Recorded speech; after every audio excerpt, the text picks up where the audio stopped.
Hallo, this is Hans the Dutch guy with much Dutch, and this time we will see how to pronounce in a regular Dutch accent oliebollen, the Dutch fried dough. This is how we say oliebollen. Oliebollen. There is a light emphasis on the first part of the word. Oliebollen.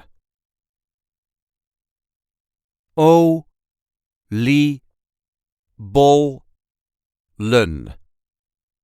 Oliebollen.